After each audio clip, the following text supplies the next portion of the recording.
My name is Leanne, and I'm part of the Vancouver Startup Week team. Before we begin, I just want to take a moment to acknowledge that we're grateful to be virtually gathered here on Indigenous land, regardless of where you're joining us from. I'm grateful to be located on traditional, ancestral, and unceded territory of the Musqueam, Tsleil-Waututh, and Squamish peoples. I'm privileged to live, work, and play on these lands. Thank you for joining us here for VSW 2021, and welcome to today's session, Ace That Video Interview and Land Your Dream Job, hosted by Impact Recruitment. As I had mentioned, if you have any questions for our speakers, please post them in the Q&A in the Whova platform, and you can also upvote your questions there that we can make sure we ask those first. Without further ado, I'm going to pass the microphone over to Christina and start the screen share, and we will start today's presentation.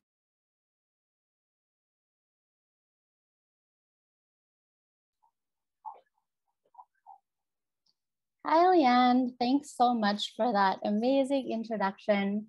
Very excited to be here today and talk to everyone about acing that video interview, landing that dream job, because that feeling of that next step in your career or, acing that interview and getting an offer with a company that you've researched time and again about, that's just so exciting and so rewarding. And here at Impact Recruitment, that is something that we put a lot of pride and joy into. And myself and my colleague Victoria are excited to kind of share insights on that with you as well. I believe Victoria is joining us in a little bit, but I will get things started for us here. Thank you so much, Leanne, for screen sharing as well. If we can jump to the next slide, that would be great. So what Victoria and I have prepared for you today, and so far just me, is I'm going to introduce everyone to Victoria as well as myself. We are going to share a little bit more about the application process and what that looks like, because you can't really land a dream job without submitting an application sometimes, unless you are a rock star, which I hope everyone on this call is. And after that, we're going to talk about the interview process, the before, during, afterwards, what that looks like, some do's and don'ts, mainly about interview etiquette. A lot of them might seem like common sense, but seeing the number of interviews that Victoria and I are on a weekly basis, we can assure you that not all of them are that uncommon.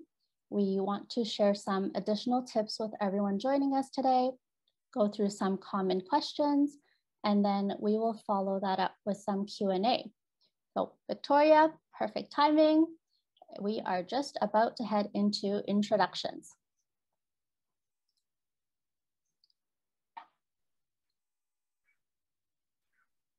Perfect. Hi, everyone. Let me know if you are able to hear me. I can hear you, Victoria.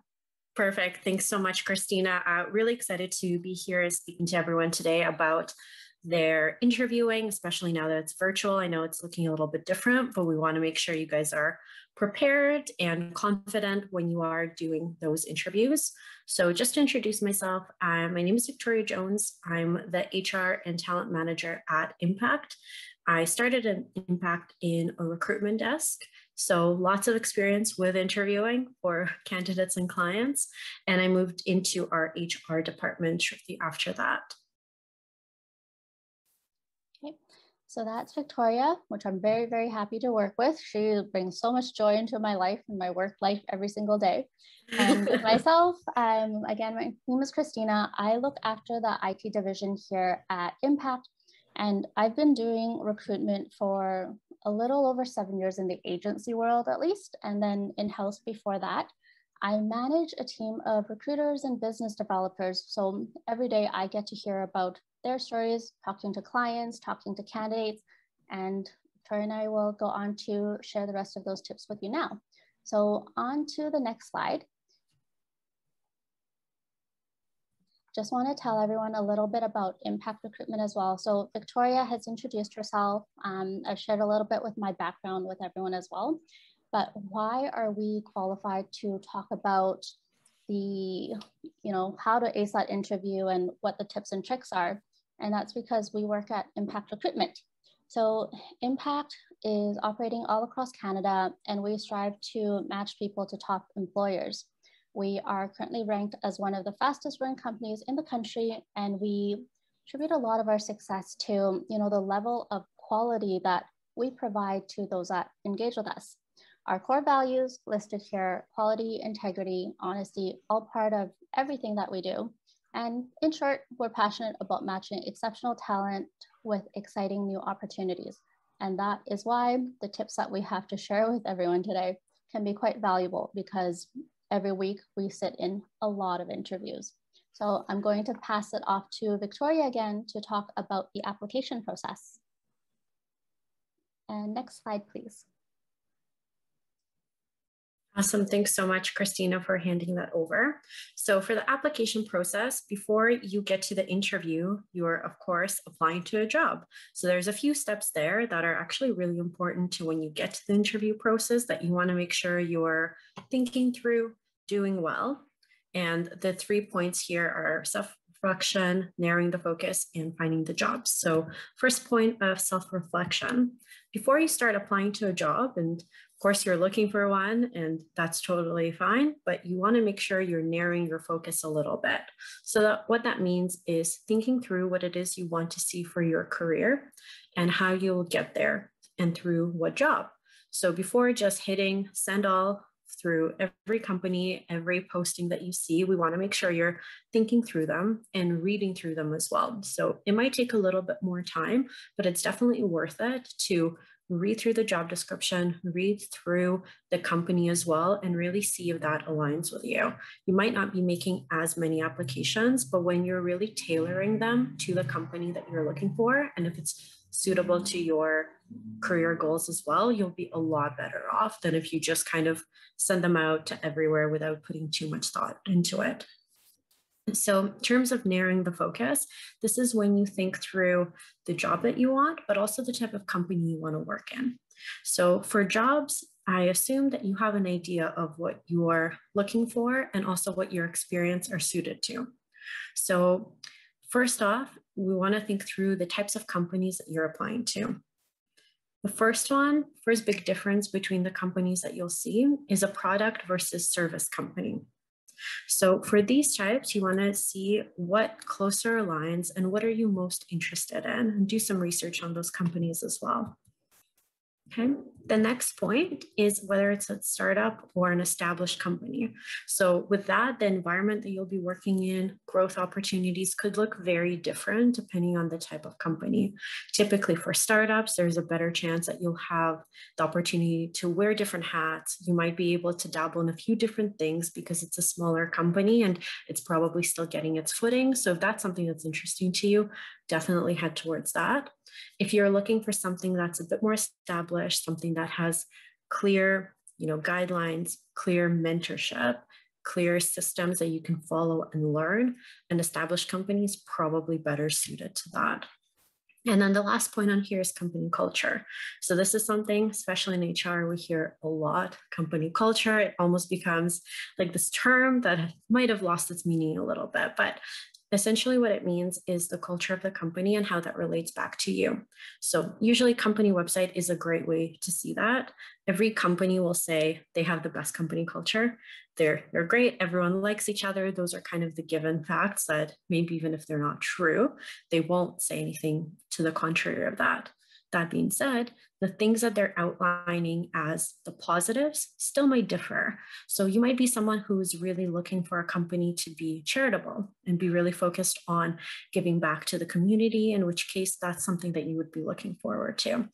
If you're looking for a really, a collegial team, people who are often hanging out together outside of work, have lots of events, maybe drink after work. Again, that's something to focus on when you're looking through the company's social media and website and see how that fits in with you. And then the last point on here is actually finding the jobs. So there's different ways of finding positions, and these are probably the top 5 that you will use in your job search now. So first one is job boards. Big ones here are, of course, Indeed, LinkedIn. There are some other ones that come up as well, but those tend to be the two biggest ones that we see in Vancouver. Company website as well. Sometimes when you know you're really interested in specific companies, it really helps to actually go on their website, go through their careers page and see what they have posted. They might not have posted it all over the other job boards, so this might be the only way of finding them. So in that case, definitely do that. You can look on the company's LinkedIn as well, because there's a good chance that they would have posted them there. Networks, so these would be your personal networks. You likely would have built them through school, maybe through your colleagues in your current role, in your previous role, even through family, friends. It's usually a good way of finding out about positions that come up, maybe not right when you're doing the job search, but it's a good source of information. They might also be able to give you some inside information to certain companies that you would not be able to find online. So if you're building up a good network in the industry that you're in, it's going to go a long way to helping you find a suitable job. Recruiters, of course, have to include that one. It would be weird if we didn't. Definitely, to the points that Christina mentioned prior, recruiters are a good source of information. If you're not feeling too comfortable with your job search, you want some support, recruiters are a good place to head. They'll have privy to information that, again, isn't available online. They might know about future job openings as well that, again, wouldn't be posted in any sort of way. So it's good to think of recruiters as more like a longer term network as well, because if you are close to a recruiter, if they know what you're looking for, even if it's not right now, it's not immediate, in the future, they might be able to let you know if something that's like your dream job opens up, they'll be able to reach out to you.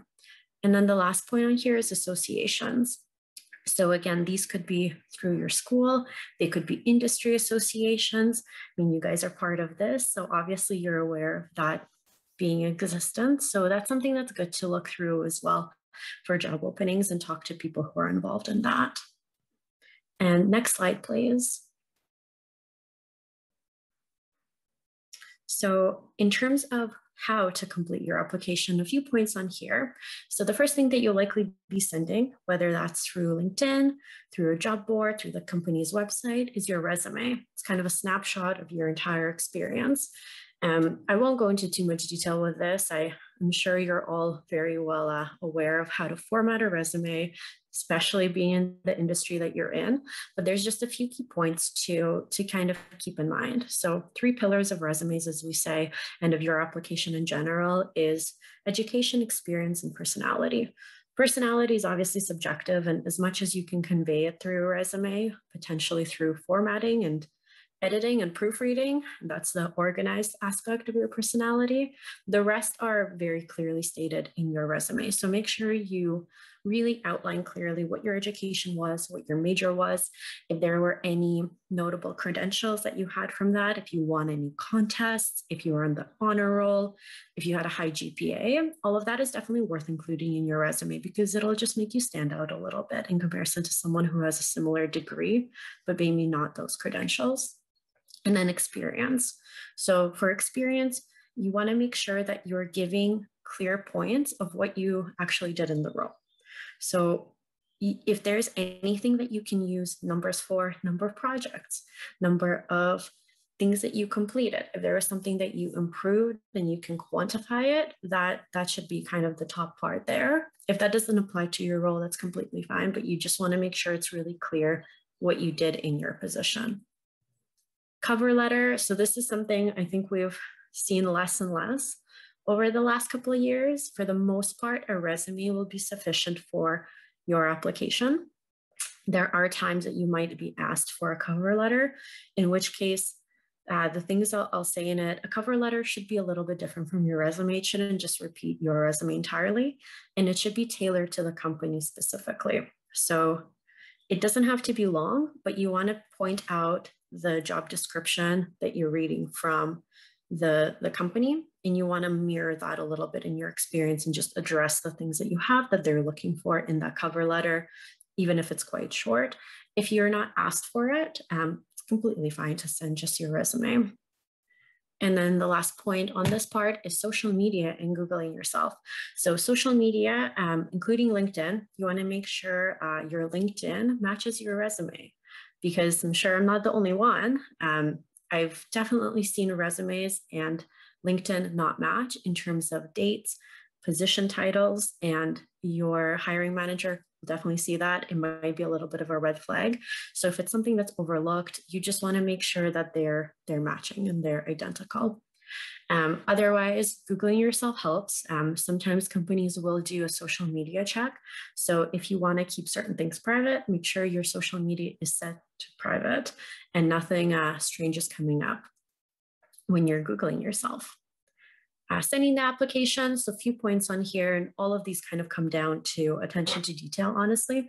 Make sure you're sending it to the right person. Make sure you're addressing the person if their name is included in the posting. The number of people that send, dear sir/madam, just don't say anything. Don't say that. You can just state, please find my application attached if it doesn't give you the name of the person that you're sending it to. And you want to make sure that if there's anything specific that the application asks for, sometimes in the bottom, they'll have a question to include in the body of the message. Sometimes they'll ask for an additional document. You want to make sure you're really taking the time to complete the application. If you're missing certain things, sometimes a hiring manager might just overlook it entirely and not give it the time that it deserves. And proofreading and formatting fits into that as well, but you want to make sure throughout the whole process, your resume, cover letter, application, email, all of that, make sure you're proofreading it like 5 times if you can. If you spell someone's name wrong, you might not notice it. It'll jump out at them. And because a lot of the time, it's such a quick thing, you know, someone scans their resume, someone scans an email, you want to make sure you're preventing the things that are preventable. And then for formatting too, I don't think you need to go too crazy with the formatting of the resume or anything like that, but the format that you're sending it in, whether it's Word or PDF tends to be easier because the formatting doesn't change at all. But for Word, you want to make sure you're opening it up and seeing whether anything has changed and whether anything looks strange to you in terms of the format, so it's consistent. And then the last point on here is following up after the application. So let's say you've sent over an application, haven't received a response, but the role is still open, it's been a week, the role is still posted.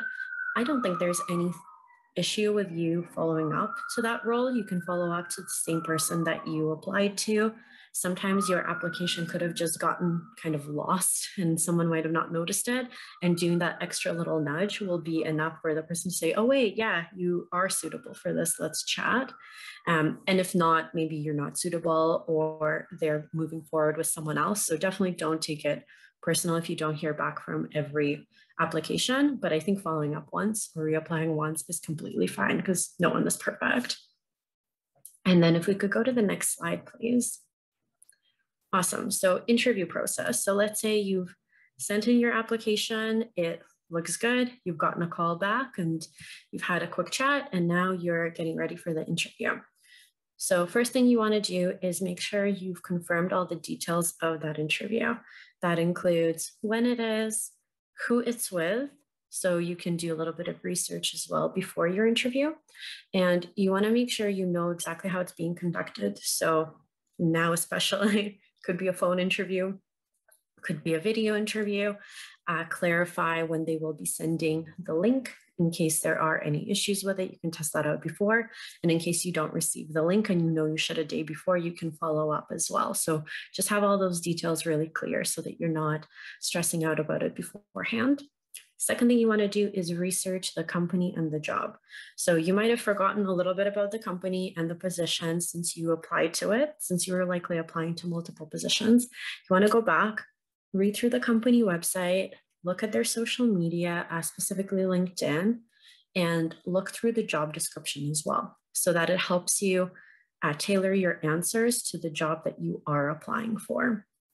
And then the last point on here is personal presentation. So do your best to get a good night's sleep.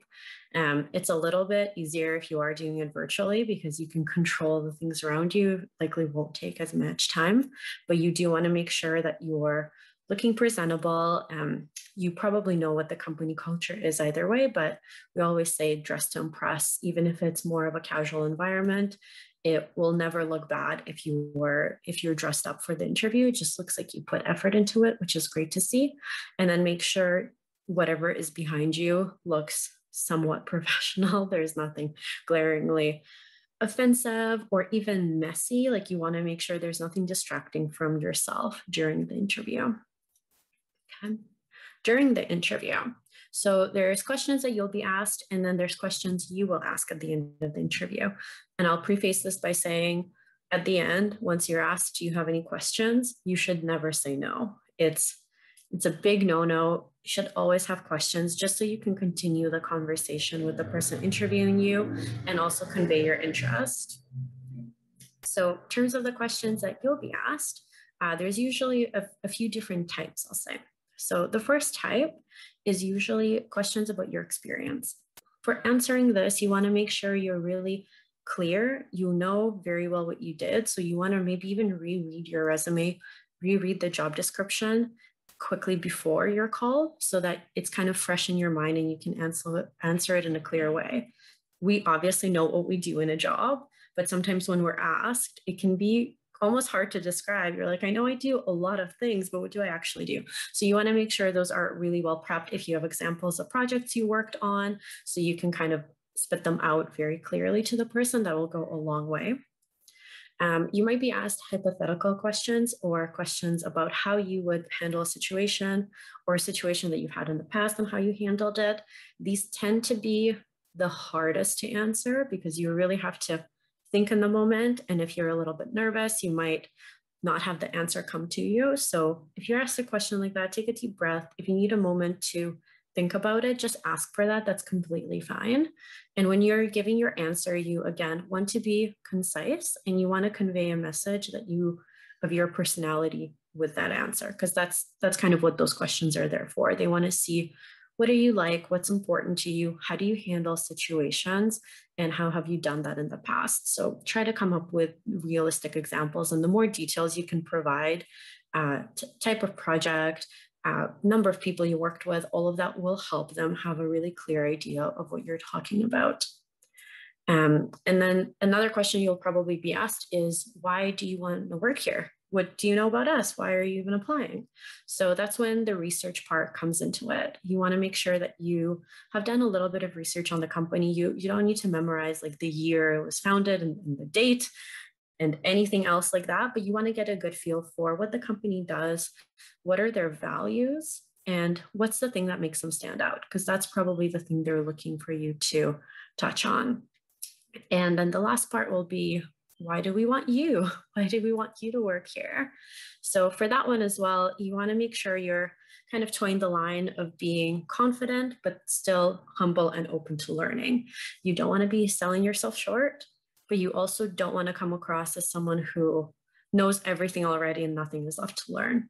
You want to really be clear about the things that you bring to the table, but then also the ways in which you want to grow and what you want to improve, because that'll just make you seem like a much more humble and probably realistic person. There's things we all want to learn and improve on. So it's kind of the interview and from the employer side. And then in the end, you'll be asked, what questions do you have for us? So you want to make sure you have at least, I would say 3 to 5 questions prepared, because there's a good chance that at least some of them will be answered or touched on during your interview. So you don't want to have 2 questions and you already kind of discussed them and then you're scrambling and you're nervous. So you want to have them prepared. And then if the conversation goes a different way, that's perfect.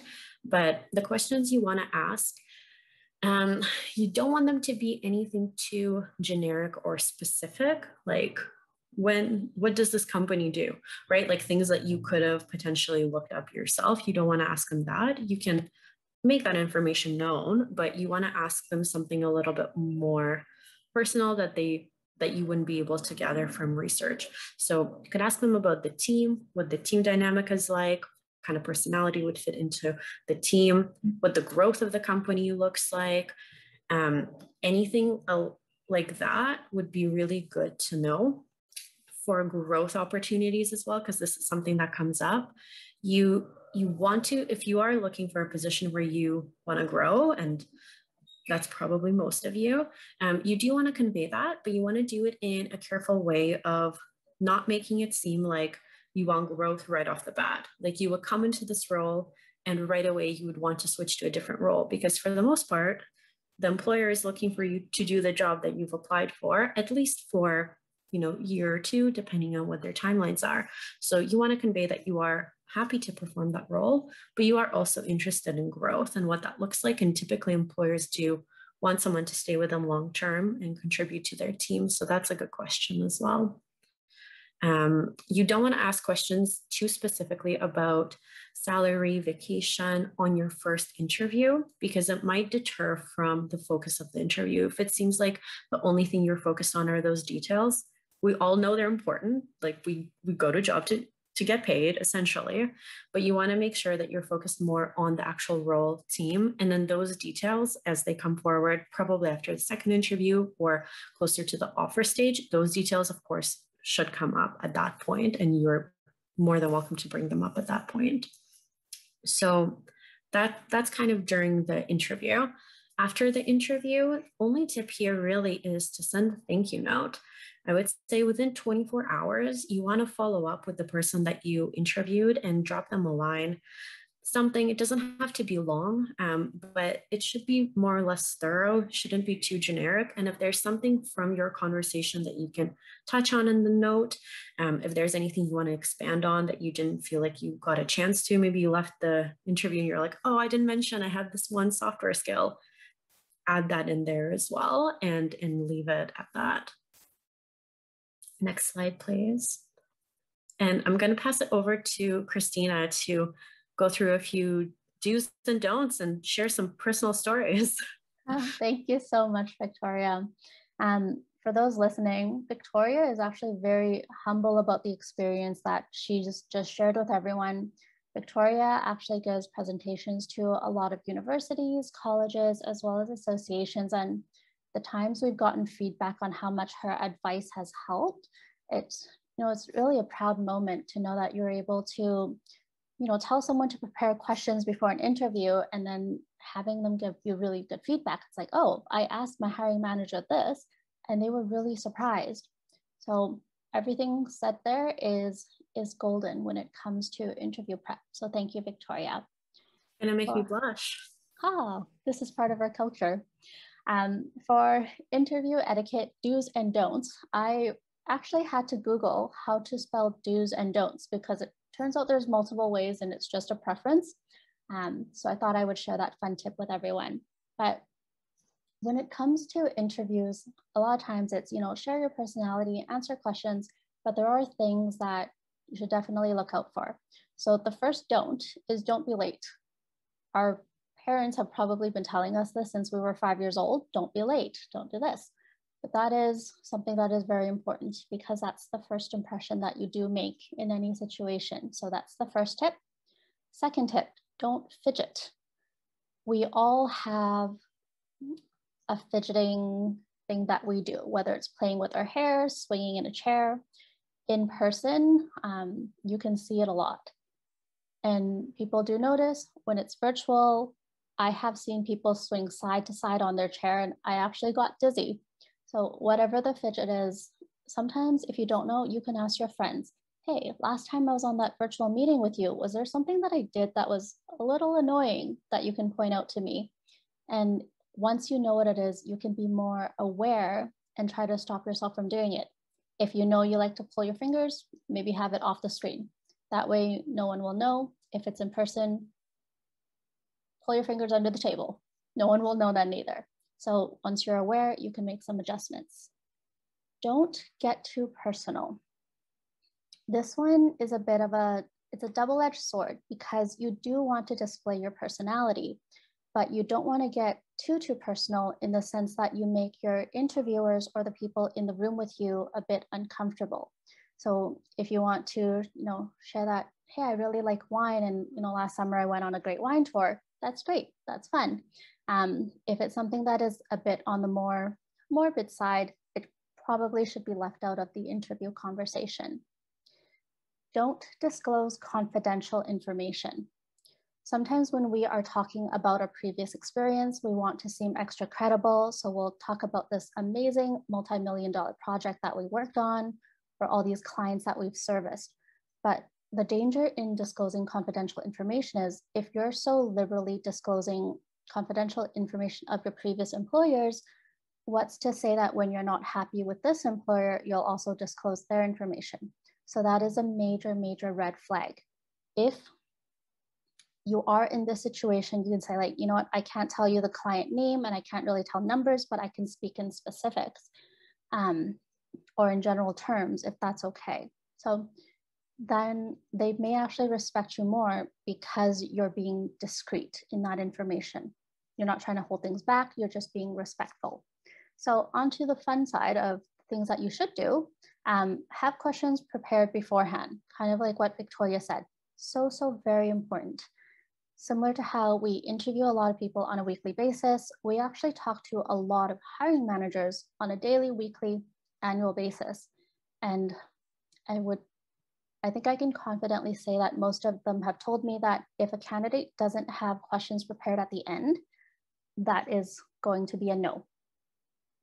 Because if you want to join a company, you would hope that you would have a question about your future manager, your future team, or the company that you're going to join. So this question, put all the gold stars beside it, have questions prepared. Do bring a pen and notepad.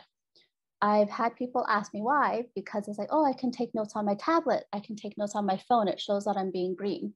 That is very true. However, having been on the other side before, virtually or not, when someone brings out their phone and they start tapping away, it could appear like you're texting or you're not engaged. So having that pen and notepad, while it seems a bit old-fashioned, you know, you're taking down notes and it just helps demonstrate that level of engagement a bit better. Also, do know your resume. This one sounds so common, I know, but the amount of people who don't know their resume will surprise you. So for example, if you've had a 3-month gap, a 6-month gap in your resume, and it's like, oh, I noticed you have a gap here. What were you doing during that time? Tell me about that. If you didn't know there was a gap in your resume and it becomes an awkward silence, did you really write your resume? Could be a thought that comes across. So know your resume, take a look at it before the interview, think about what experience you want to highlight, and you should be in a good place. And on to the next slide, please. Because majority of our interviews are taking place virtually at the moment, Victoria and I thought it would be good to include a virtual edition as well. So the first don't here is don't turn off your camera or have a messy background. The fun caveat here is a lot of times people are using virtual backgrounds, which are great. I will be honest, for some reason, my Zoom does not allow me to have a virtual background. So I have chosen to show everyone these blinds. As well as you can see in the corner, there are some plants. And that's okay, because I don't believe this background is too messy. It won't distract you from me. And for anyone who also happens to like plants, hopefully a future hiring manager, then you can start a conversation about plant care. And similar for Victoria, you can see a painting in the background that could become a conversation starter. So if you can't have a virtual background, that is okay. Just make sure your background isn't messy, there's nothing offensive in the background, and if there is something showing, it can show your personality or start a conversation in the right direction. For the next one, don't reply to phone messages or stare at another monitor. I love tech, so I have about 3 monitors going on at any given time, which could be very distracting. But for any meetings, say including this one, I've turned off all notifications. I've actually even turned off the 2 other monitors so that if something pops up, I'm not going to get distracted. I'm not going to check my phone. And while that can sound very obvious, I have had people check their phones during interviews, and that just became a big no. So put your phone away, put it in a drawer, turn it off. Your interview is only 30 minutes to an hour. You'll be okay. Don't be in a public place with a lot of distractions. We've also witnessed situations where people would do interviews from a coffee shop or in a park. it's a little distracting if you hear coffee grinders in the background. I'm pretty sure I've heard a toilet flush in the background before. And while it could be funny the first time, it is a little strange. So pick somewhere where you can be that won't have people walking back and forth. People know you're in an interview, so they won't disturb you. And try to do it somewhere a bit more private where you can test the technology beforehand.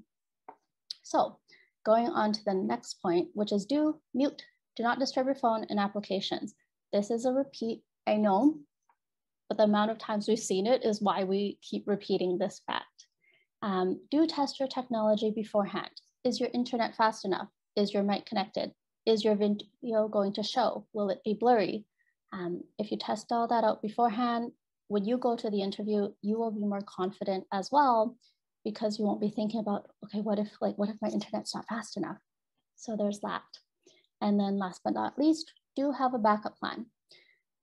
I have been in interviews before where Zoom has crashed, Microsoft Teams has crashed, or the laggy was so that was reversed. The internet was so laggy that I just couldn't hear the other person and they couldn't hear me. So for virtual interviews, we have a backup plan in place where you'll share your phone number or you'll share an email address that, if there is a technology difficulty, let's jump on the phone. That way you don't have to reschedule the interview that, took 2 weeks to book, and you can continue the conversation on the phone.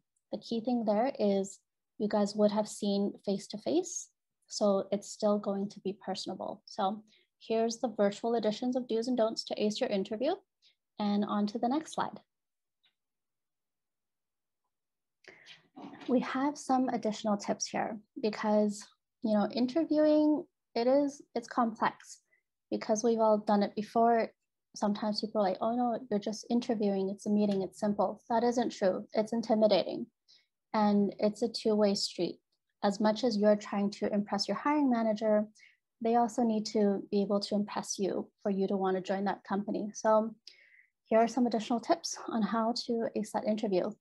Utilize LinkedIn. This is a trend that I've seen constantly growing in the last 2 years. And I don't just mean, send a connect or stalk LinkedIn profiles so you know a little bit about their background. But something that I've seen very successful is once you apply for the job, if you go on LinkedIn, you can generally find out who the recruiter or who the hiring manager is. You can send a connect with a nice note.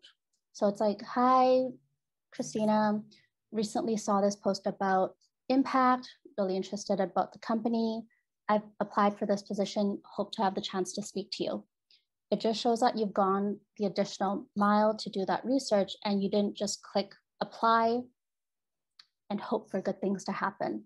So I know when I personally got those messages, I know someone is prepared and they've done a little bit of research, so it feels really good. And I have had clients that have said the same, and candidates have had a lot of success doing this. Second tip, follow social media. A lot of companies these days will have an Instagram account, a Twitter account, or a LinkedIn account.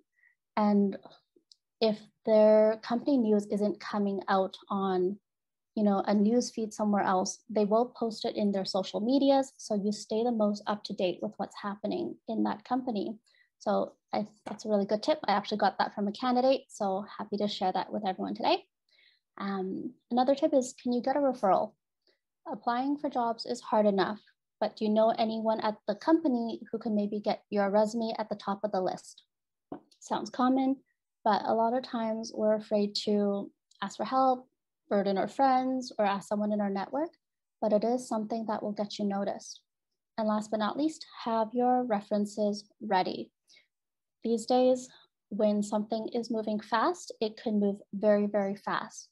You don't want it to stall at the reference stage. So have it ready. If you're actively looking, who are 2 to 3 people who will say good things about you and vouch for your experience? Because another thing that happens is sometimes people could give bad references. While it sounds rare, it does happen. So who are people who are supervisors, managers, senior peers who will speak positively about their experience working with you? So those are the tips. Victoria and I are going to go into some common questions, and then if there's any questions from the groups, we'll answer them there as well. But here are some of the common questions that we get. So Victoria, how quickly after the interview should I follow up with a hiring manager? Good question, Christina. Two answers to this one. The first one is you're following up with your thank you note, and you should do that within the day if you can, or within 24 hours if maybe your interview is later on in the evening. Make sure you do that the next morning. And in terms of following up regarding your interview, if you haven't heard your objection or if you're moving to the next step, so one of the questions you should ask at the end of your interview is, what are the next steps? What are your timelines to fill this position? So if you've asked those questions, you have an idea of, maybe they'll say you should hear in about a week's time. So in about a week's time, if you still haven't heard back, that's when you should follow up. Good to know. Thank you. Perfect. And next question for Christina is the process different applying to clients directly or using an agency? We get this quite often, and the process itself isn't too different. There's an application, there's an interview, and there's a follow-up. But I would say the part that is different is if you are working with a recruiter, this is someone who is going to prepare you for the interview. Maybe they'll tell you, this is the general format of it. This is who you'll be meeting. Be aware of these things. They'll test your equipment with you. And after the interview, they are going to advocate to get feedback for you so that if you get the job, great, they'll prepare you for next steps. If you don't, they would be able to provide you feedback and help you prepare for the next one. So I would say those are probably the differences, but overall, the process doesn't change. Process to get a job doesn't change. Victoria, what about salary expectations? What if a hiring manager asks me what my salary expectations are? Yeah, this is a good question because it can be a little bit tough to answer. There is a chance that you'll be asked what your salary expectations are. If you've applied to the job, there's a good chance that it could be posted with a range for salaries. Sometimes jobs are posted with no salaries at all, right? So what do you answer with? It really depends on the position, but for the most part, I would say really do your research on those roles, specifically in the Vancouver, BC market, to give you an idea of where you fall in terms of realistic expectations based on your experience. So if, let's say, you're currently working in a position and you're applying for a similar role, the expectation is that you'll likely be paid a similar salary. You can have an expectations that's slightly higher, but we always want to be wary of having really unrealistically high expectations. If you're applying for a coordinator level position and your expectation is $80,000 per year, even if that's your answer, that's not in line with what that position typically pays. So I would say try to stay around the realistic line. Other question on this can be, what if you give an expectation that's really low? What will happen then? If this is maybe your first role and your approach to this is, I just want to get my foot in the door. I just want to get a position and start working on my career. So essentially I'll take any salary. Don't worry, even if you say that your expectations are minimum wage, if that role will typically be paid, let's say more within a range in that company, they will still pay you what is appropriate for that role. So just in a fair way. So don't be too worried about that. And then the last point on that is be honest. You can put it back on them and say, well, what is the range for this position? What is the range that you're expecting to pay? And then that might give you a better idea. And if that sounds good to you, then you can say, yes, I'm happy with that range. But for the most part, if you're really unsure, if it's a role that's unfamiliar to you and you have no way of doing research on it, just be honest with the employer and just state, if you're entering the market, you're just looking for growth, you can express that. And if it's a good company, and let's assume you are applying to a good company, they will be ethical and pay you what is more or less appropriate for that role. Just to build on that point, Victoria, right now, the employment market in Vancouver, it's extremely, it's very, very hot. It's really hard to find skilled talent. So not a lot of employers none that I know of, are going to risk underpaying a candidate, because if they keep looking, there is going to be an employer that's willing to pay market rate, happily going to pay market rate, and they would have to go back to square one and start looking for someone again. But research always helps.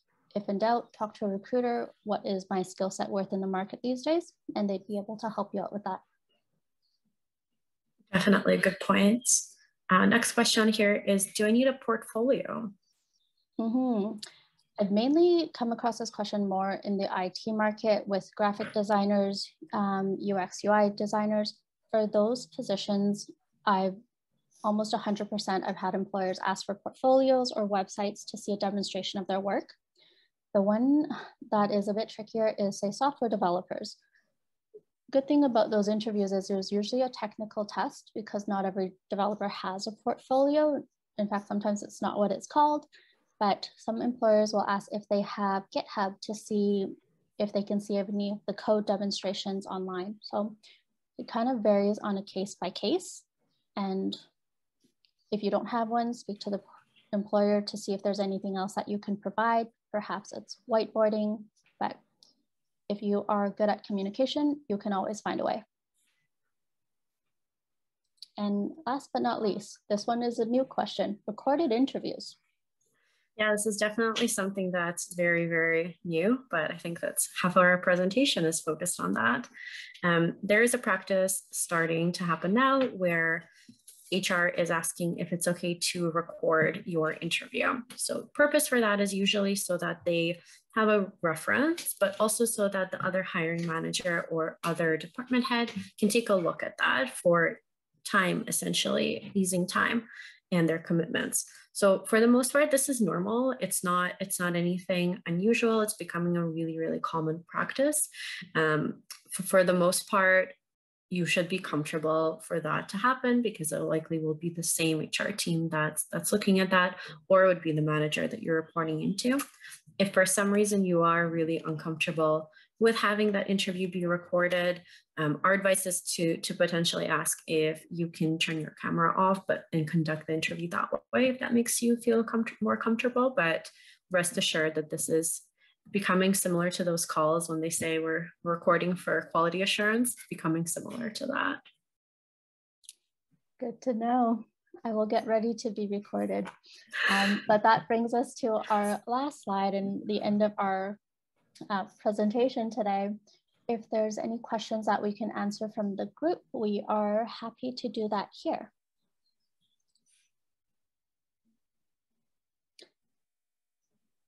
I can't see the chat window, so I'm not sure if there is, but if it's completely quiet, then I'm going to assume there isn't questions, and people can always reach out to Victoria and I personally on LinkedIn for those two.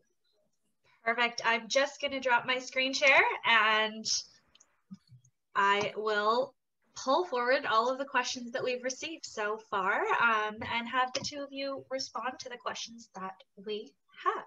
So first and foremost, I have a question that has a lot of interest from our audience. What are the best tips for cracking virtual interviews? This individual says, I feel more confident in real interviews than being on screen. It's quite overwhelming. Trying to pick the pace gradually as well. So what are some of your best tips beyond the ones that you've already shared for cracking virtual interviews? I can jump in on this one. One tip, I think for myself that I actually started using after presenting virtually versus in person, which was more difficult to get used to. If you pay attention more to the person that you're talking to and like look at their camera versus looking at yourself, I find that makes it a lot easier to stay in the moment and have it feel more like a real conversation. Because sometimes when you're distracted by looking at yourself, you start feeling weird because like you look different and all of that, and it just kind of distracts you from the message that you're saying. So focusing on the other person, if they have their video turned on, tends to make it feel like a much more real conversation. And just to add to that as well, this tip is both for in-person and virtual, but because virtual is already, it's new, it's different, sometimes it might be your first virtual interview, call a friend or a family member and be like, can we have a virtual conversation? Or like, can you ask me this question about my experience? I will answer. Tell me like, what did you hear? Like, how did I answer that? Role playing could help in this situation. Perfect, great insights. So I have a little bit more of a broad question from Samir. How do you get a job at a startup? Do you have some best practices or tips for breaking into the startup scene? Attend Vancouver Startup Week is a good start. There are many startups in Vancouver, and from what I know, they're all hiring at the moment. So going back to the tips that we did share, it's, you know, follow their social, get engaged with their team, what's happening within this company, and see if you can build a network with them and say like, you know, this is why I'm interested in your company. This is the skill set that I bring. Don't apply for every single job there is. I don't think I know a single startup out there that isn't excited to talk to someone who is very interested in their company. Do your research on that one. Victoria, anything else to add to that question? No, I think you honestly said it well. Yeah, my advice is very similar. Okay. Good job, Samir, for being at Vancouver Startup Week. It's a good start. Perfect. That's always a great step one. Wonderful. So next question I have is from Tara. Do you know if Glassdoor is accurate for salary ranges? Victoria? It depends. I mean, it's accurate in the sense that it accurately portrays the information that it receives. The only question is everyone adding their information onto that? Probably not, right? So it's taking an average of the people that are using that site to post reviews or not. And they might not be a clear indicator of like the average person. That being said, in terms of giving you a range, if it's giving you like a 5 or 10K range, it should be pretty on point. I would have a hard time believing that it's like completely off and it's completely inaccurate. So it should give you an idea, but I would definitely say like if it says, okay, median 5 years experience, you should be paid 55 and you're being offered 50, it's likely not like, it's not so off that Glassdoor is just correct with that, right? Because it does just take into consideration the people that have provided their information onto there. But for giving you a range, it should be accurate, yes. Mm-hmm. And not to use it as the only source. So similar to all types of research that we do, if we only rely on Wikipedia, we're not getting the full picture. So Glassdoor is one source. Continue to Google. There are other places with salary information, and getting out there and network and speaking to these professionals to ask, you know, when you started, what kind of entry-level range were you looking at? Those conversations can help too. I would probably add on to that. That's the one place where recruiters are, again, we're so biased, but that is the one place where recruiters are very useful, because sometimes when you're asking individuals, it depends on the company, depends on their team, what did they negotiate? But if you're speaking to a recruiter, usually they're fairly objective and they have a big enough pool of candidates and clients that by looking at your experience, looking at your credentials, they will be able to give you more or less a very accurate range of like what you're worth in the market.